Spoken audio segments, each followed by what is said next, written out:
YouTuber के इश्क 800 पृष्ठों में छपा एक कहानी संग्रह है, जिसमें साधारण सुनी सुनाई कहानियां नहीं, उच्च कोटि की मनोरंजक व ज्ञानवर्धक साहित्यिक रचनाएं हैं। आप अपने चैनल के लिए इनमें से किसी कहानी का वीडियो बनाना चाहें तो कॉपीराइट के लिए संपर्क करें 9811166943। सोमवार को दोनों की मुलाकात सिनेमा हॉल के अंधेरे में हुई। अर्चना अपना चेहरा दुपट्टे में लपेटे हुए मिली। अंधेरे में भी चेहरा छिपाए बैठी रही। दोनों साथ बैठकर फिल्म देखते हुए पॉपकॉर्न खाते रहे, आइसक्रीम खाते रहे, कोल्ड ड्रिंक पिए और खूब बातें की।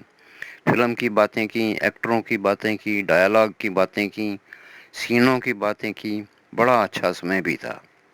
अर्चना ने उसे बताया कि उसने अपने घर में बहाना बनाया है कि वह सहेलियों के साथ फिल्म देखने जा रही है, और उसे निर्देश दिया कि इंटरवल होते ही मेरे पास से हट जाना। मैं नहीं चाहती कि कोई मुझे किसी लड़के के साथ देखे। फिल्म खत्म हुई तो अर्चना अंधेरे में ही उठकर उससे अलग हो गई। कृष्णा ने इस मुलाकात की आप बीती आकर प्रीतम को सुनाई और बताया, मज़ा तो बड़ा रहा, पर उसका चेहरा देखना नसीब नहीं हुआ। और कुछ उदासी से कहने लगा, जिंदगी में पहली बार कोई लड़की अच्छी लगी है, उससे भी 2 मिनट खुलकर बात करना मुश्किल है।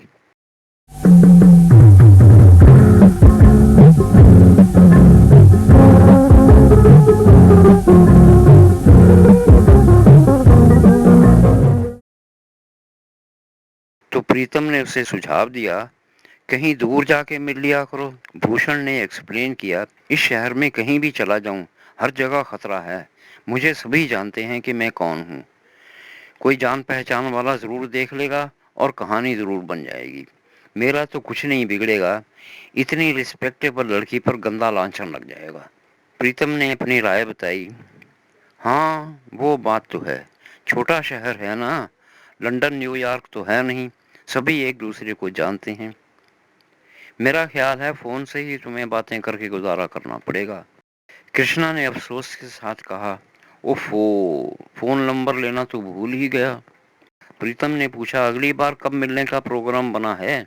तो भूषण ने बताया, यार बात करने का मौका ही नहीं मिला। तो प्रीतम ने कहा, 2 ढाई घंटे साथ बैठे बातें ही तो करते रहे हो। कृष्णा ने हाथ मलते हुए बताया, फिल्म की बातें करते रहे और किसी बात का ध्यान ही नहीं रहा।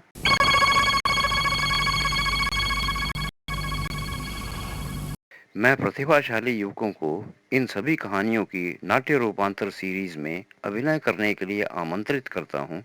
इच्छुक संपर्क करें।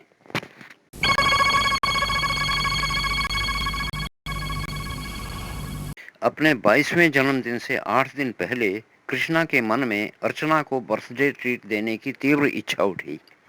उसे खिलाने पिलाने में उसे जो खुशी मिली थी, अब बर्थडे के बहाने उसे फिर से एंजॉय करना चाहता था। लेकिन सारा शहर छानने पर भी वह उसे कहीं दिखाई नहीं दी। जन्मदिन आया, बहुत बड़ी पार्टी दी गई। इस पार्टी में कृष्णा के विवाह की चर्चा बड़े जोर से उठी। उसके पिता ने एक और फैक्ट्री लगाने की अपनी इच्छा की भी चर्चा की। अगले दिन उसने कृष्णा को अपने पास बिठाया और समझाया, अब तुम्हारी शादी करने का टाइम आ गया है। मैं चाहता हूँ शादी करने से पहले इंडिपेंडेंट हो जाओ। कोई अच्छी जगह देखकर एक यूनिट और लगा लो। कृष्णा ने कभी इस बात पर विचार ही नहीं किया था। उसने पूछा, कहाँ लगानी चाहिए? तो उसके पिता ने कहा, यहाँ तो नहीं, किसी बड़े शहर में लगाना ज्यादा अच्छा रहेगा। बड़े शहरों में आइसक्रीम ज्यादा बिकती है। कृष्णा ने निर्णय का दायित्व पिता पर छोड़ा। आपसे सविनय अनुरोध है, सब्सक्राइब अवश्य करें। मुझे इससे भी ज्यादा मनोरंजक रचनाएं प्रस्तुत करने की प्रेरणा दें और इसे अपने परिचितों के साथ शेयर भी करें। धन्यवाद। आप बताओ कहाँ लगानी चाहिए? पिता ने अपना अवलोकन बताया, कहीं भी लगा लो जहाँ पब्लिक कुछ मॉड हो। मॉड लोगों में आइसक्रीम का क्रेज ज्यादा होता है। कृष्णा ने उसी से पूछा, आपको कौन सी जगह ठीक लगती है? पिता ने सलाह दी, कुछ दिन का टूर बना लो, 2-4 शहर घूम कर देख लो, जो जगह अच्छी लगेगी वहां लगा लेना। कृष्णा टूर पर जाने से पहले अर्चना से मिलना चाहता था। 3 दिन वह अपनी कार लेकर सारे शहर का चक्कर लगाता रहा, वह कहीं नजर नहीं आई। रोज निराश वापस आता रहा। टूर पर निकलना था, सो निकल गया। इस टूर में 8 दिन इधर उधर घूमने के बाद कृष्णा ने दिल्ली जाने का प्रोग्राम बना लिया। यहाँ उसके कुछ रिश्तेदार भी रहते थे, उनसे भी मिला। उन रिश्तेदारों में से उसके कज़न राकेश ने उसे कुछ दिन के लिए अपने घर में रोक लिया। 2 दिन तो कृष्णा अकेले दिल्ली में घूमता रहा। उसने बाजार, गलियां और इंडस्ट्रियल एरिया देखे।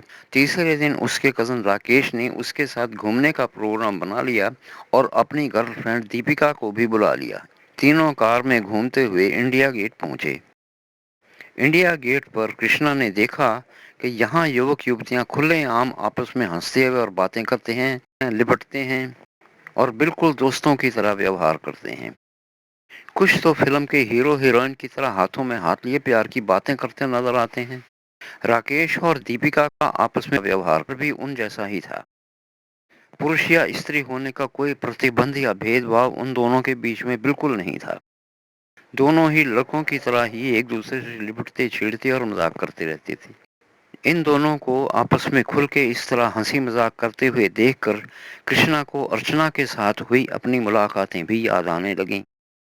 यहाँ के वातावरण में इतना रोमांस उसे नजर आया कि उसके दिल में अर्चना से मिलने की हुक उठने लगे। उसके साथ इसी तरह खुलकर हंसने और खिलखिलाने का अरमान उसके दिल में भी अंगड़ाइयां लेने लगा। उसने अपने शहर और दिल्ली के वातावरण की तुलना की तो दिल्ली आकर बसने की इच्छा उसके मन में उमड़ने लगी। तभी उसका फोन बजा। अनजान नंबर था। हेलो किया तो दूसरी ओर से किसी लड़की की आवाज आई। पहचाना? जी नहीं, कृष्णा ने बताया। पहचानो, आइसक्रीम खिलाऊंगी, लड़की ने शरारत की। सुनकर कृष्णा की बाँछें खिल गईं। अरे अर्चना जी, आप? हाँ जी। मेरा नंबर कैसे मिला? कृष्णा ने पूछा।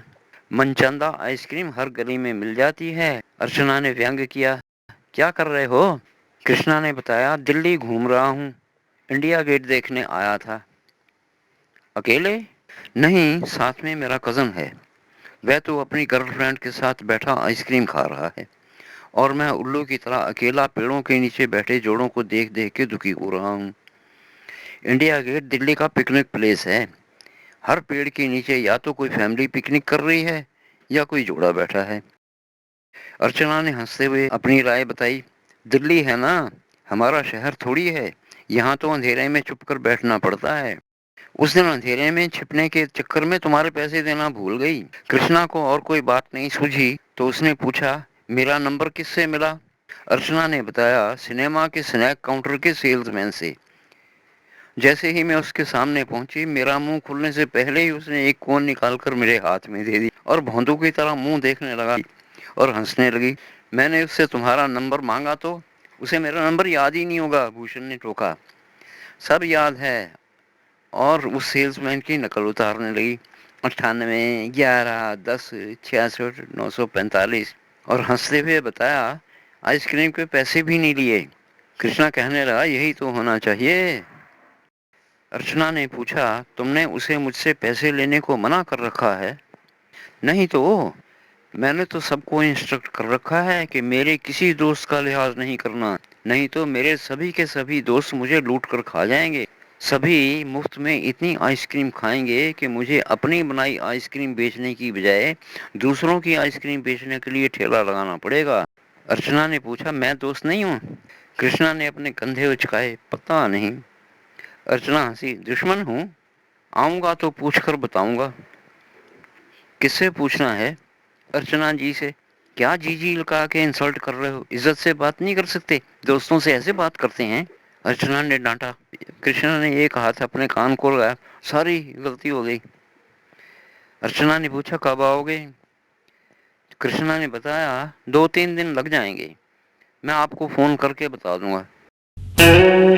भाइयों, बहनों, मित्रों, प्रेमियों और प्रेमिकाओं, इससे आगे की कहानी अगली बार।